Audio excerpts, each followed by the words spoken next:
les applications qui étaient Sherlockées par Apple. Donc, c'est vraiment, en fait, Apple qui va voler les fonctionnalités qu'elle trouve les plus intéressantes.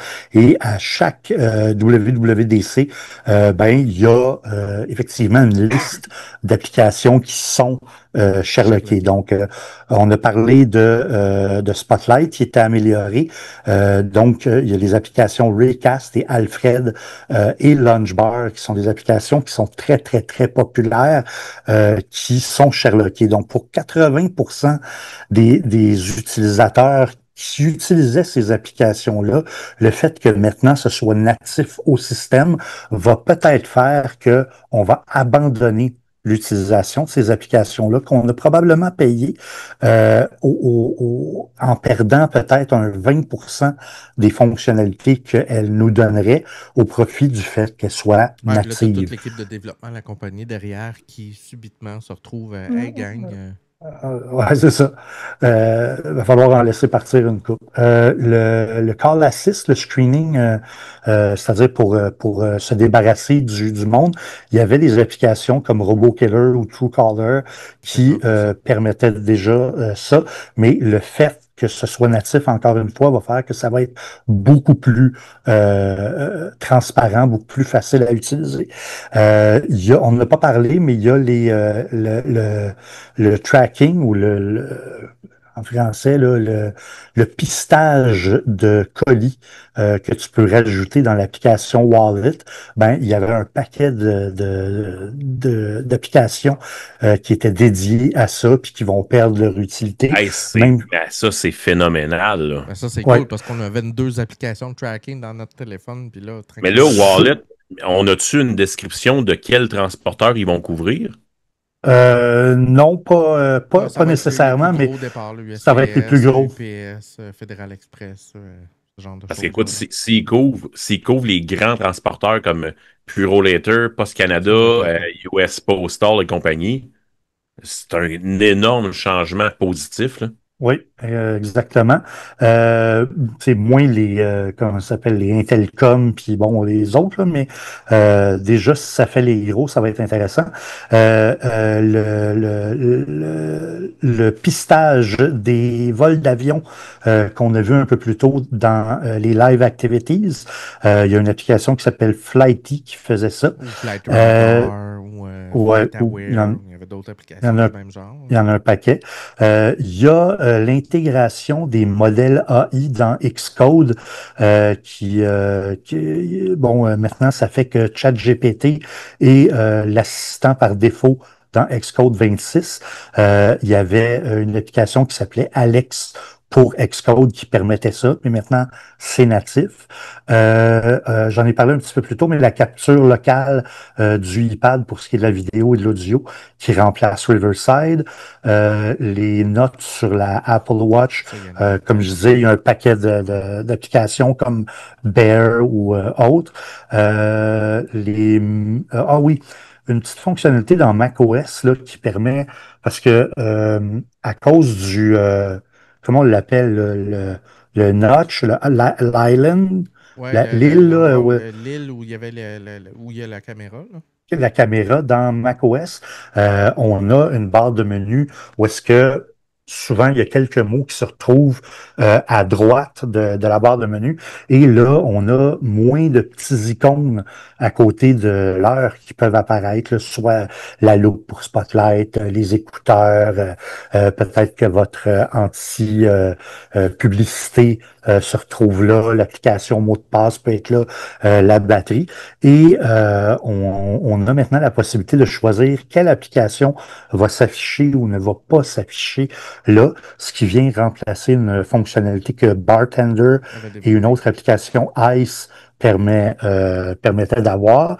Et finalement, la recherche dans les presses papier qui pouvaient être faits par des applications comme Paste et PasteBot, qui sont des applications qui existent depuis très, très, très longtemps, qui viennent d'être remplacées là, donc par cette nouvelle fonctionnalité-là. Mais en même temps, c'est le moteur de l'évolution. Et à Oui, ces oui. équipes-là, ben, je leur dis, creusez-vous le ménage pour revenir avec des nouvelles fonctionnalités qui ne sont pas disponibles présentement pour Mac et continuer à mener votre Exact. barque. Oui. Pour Ouais, ma dernière keynote, il y a quelques fonctions qui ont été annoncées pour les créateurs de contenu. Entre autres, le déclenchement de l'obturateur, donc ça c'est cliquer pour enregistrer ou prendre une photo avec les AirPods Pro. L'enregistrement de qualité studio avec les AirPods Pro encore. Donc, ouais. il y a un traitement qui est fait au son ici vous enregistrez, même dans un endroit où ça va être très, très bruyant, on va vous faire un son un peu comme si on l'avait passé dans Adobe Podcast. Je sais pas si tu as déjà Ouais, fait l'expérience, ça là, retraite le son. mais ça traite le son assez solidement. Encore une fois, l'enregistrement de l'audio et vidéo dans le iPad en qualité non compressée qui remplace Riverside. Et finalement, la création de photos de pied pour votre OnlyFans avec Image Playground.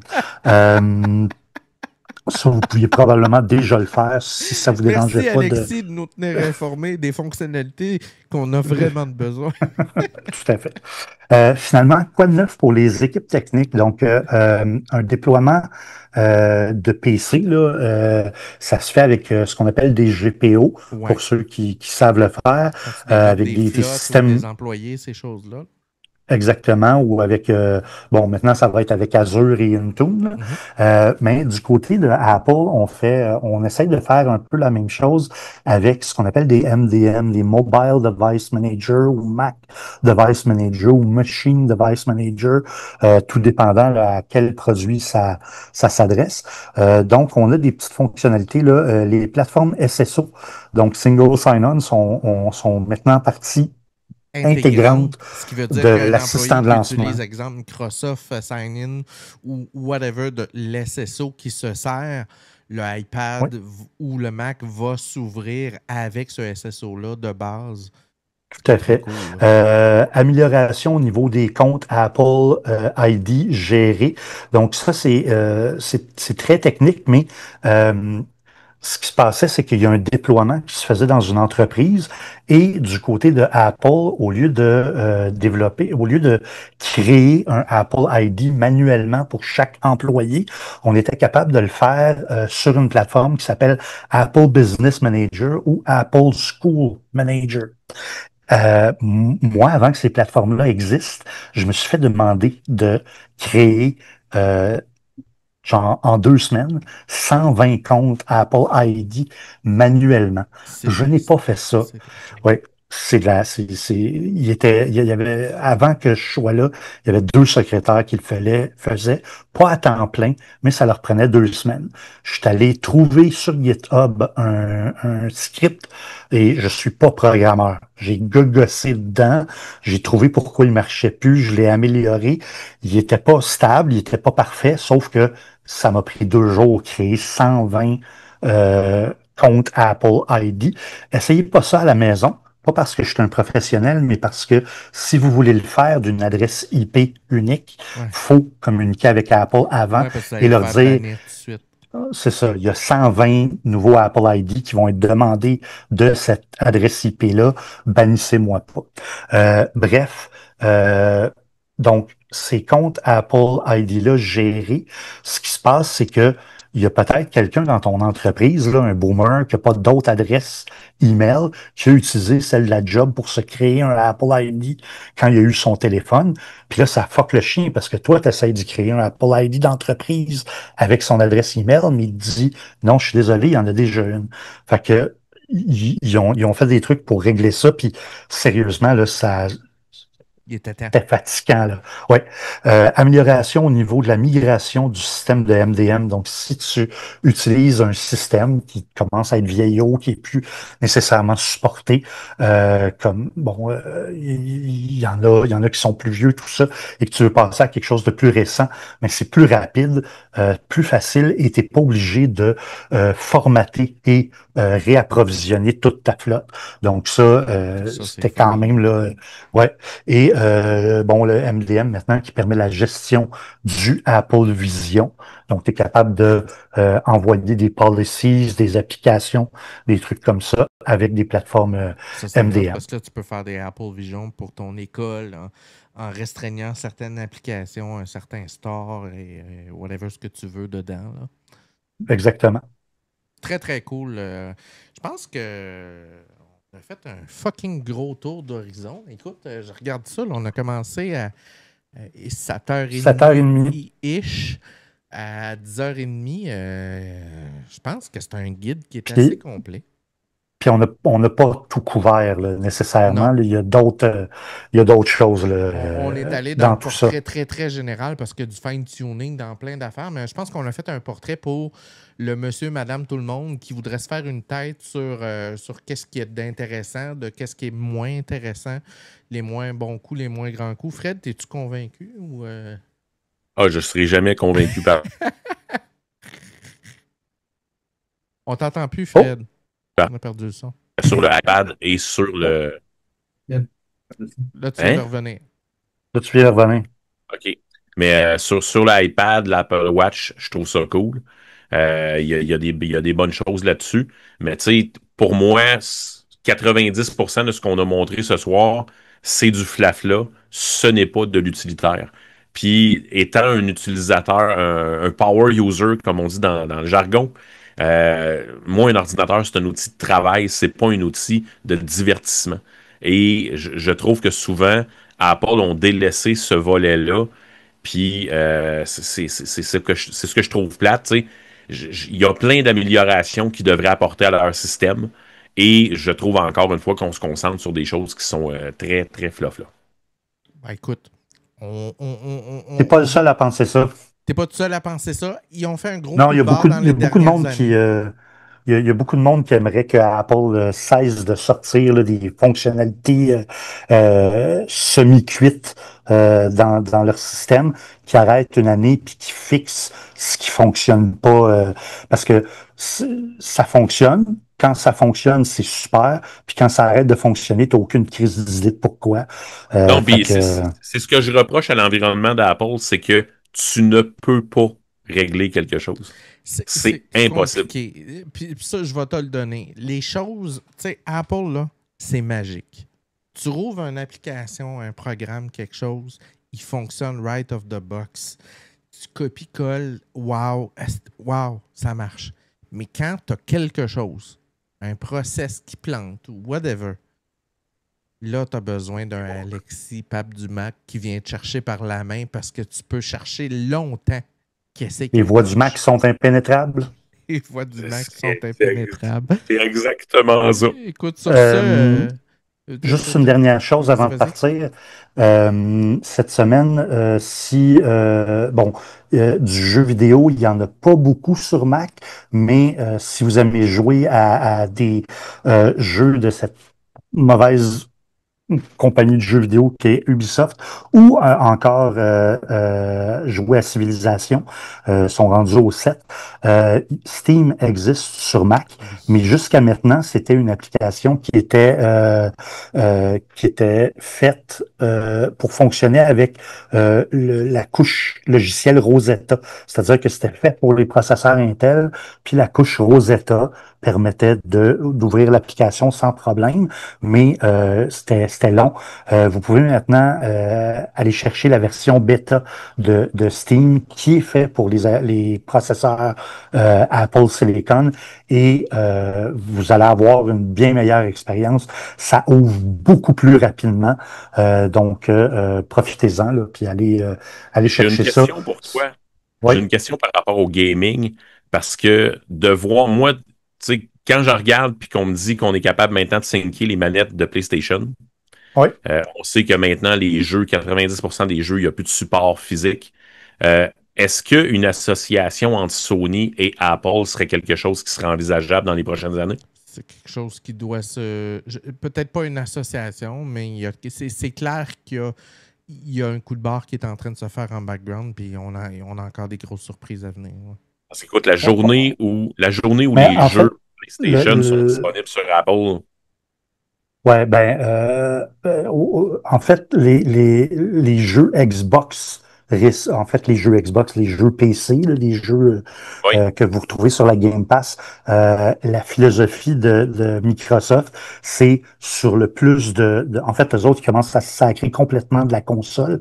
Fait qu'ils veulent que ça se retrouve sur le plus de plateformes possible. Donc, éventuellement, là, et avec des avancées au niveau SteamOS, par exemple. OK. SteamOS, qui est une version de Linux qui est sur les trucs Steam, mais ils l'ont sorti pour d'autres plateformes qui supportent aussi Windows 11, et on s'est rendu compte qu'avec Windows 11 sur ton petit handheld là, de Asus ou je sais pas quoi, ça faisait 1 heure de batterie, mais avec SteamOS, ça en faisait 5 heures Ouais, ils s'en pour le viennent même d'ailleurs avec ils hardware. s'en viennent en septembre. Ils vont ramasser Nintendo avec les Us Rogue Xbox là, qui s'en vient sous peu. Exactement. Là, on attend ça. Donc, Là. ça risque de devenir un peu. En fait, on disait que le streaming était mort. La prochaine le prochain Eldorado, ou en fait le prochain champ de bataille pour ce type de truc-là, ça va être les plateformes comme Epic, comme Game Pass. Ouais. Moi, je sais que il y a pas beaucoup de jeux vidéo auxquels je voulais jouer et que j'ai pas été capable de jouer sur mon Mac grâce à Ben, moi, j'ai Steam, j'ai ma game. GeForce Now Moi, j'ai ma game me permet de installée sur jouer. mon Windows, puis je démarre Steam dans mon Mac, puis la game à part de mon Windows dans Ouais, mon Mac. ouais, mais Tu sais. faut que t'ailles un ordinateur Oui, Windows, là, tu sais. oui, Mais oui. tu pourrais avoir éventuellement euh, une machine virtuelle. Maintenant, il y a Windows 365. Tu peux avoir une machine virtuelle là-dedans, puis tu pourrais installer tes jeux, puis tu ouvres la machine virtuelle sur ton Mac et tu joues. Fait que, tu sais, avec l'informatique dans le cloud, avec des plateformes de diffusion comme GeForce Now, il y a un paquet de solutions là, qui émergent, qui te permettent de jouer. Tu sais, j'ai joué à Valheim, j'ai joué à Enshrouded, j'ai joué à Baldur's Gate, qui est Wow. natif sur Mac, Cyberpunk 2077, quoique c'est un jeu qui a quand même 5 ans, va être disponible sur Mac avec du ray tracing, avec là, ils viennent de sortir Metal 4, Ouais, qui a... qui va aider la transposition des jeux. Là. Oui, Ouais. puis en fait, ça, c'est le Game Toolkit, là, mais Metal 4 va prendre en charge, par exemple, la génération de frames par l'intelligence artificielle, là, un peu comme les DLSS de NVIDIA ou le truc qui existe aussi chez AMD. Donc, mais il y a quand même tu sais, là, le meme des gens là, qui se prennent pour d'autres sur un balcon là, qu'on Mhm. utilise souvent là, pour l'élite. Apple a un peu encore peut-être Cette aura-là. Là. ce comportement-là envers l'industrie du jeu vidéo. Euh, de- Ça peut être expliqué par différentes choses, là. Apple a déjà sorti une console de jeux vidéo qui s'appelait Pépine. C'était de la crise de merde. Donc, tu sais, quand Oui. tu t'essayes à quelque chose, puis que tu rates ton coup en roulant un de façon aussi exceptionnelle sur le grand dévin du capitalisme, t'as pas tendance à vouloir essayer de recommencer. C'est peut-être ça là, qui les rend frileux, mais ils ont des maudits bons arguments pour faire des moves tactiques qui vont leur donner une belle place dans le domaine du jeu vidéo. Puis, je vois pas pourquoi nécessairement ils s'en priveraient. Là. Donc, à voir. À voir. Sur ce, mot de la Excellent. fin. On se voit la semaine prochaine pour Geekzone en direct. Merci, Alexis, pour Ça fait cet plaisir. super événement. Merci à Fred. On se voit autour de Très septembre intéressant. pour des nouveaux téléphones. Yes, le nouveau téléphone, ça va être sa coche. Excellent. Ben, écoute, merci Patricia encore de l'invitation. C'est un plaisir d'être avec toi chaque semaine. À plus. Bonne soirée tout le monde.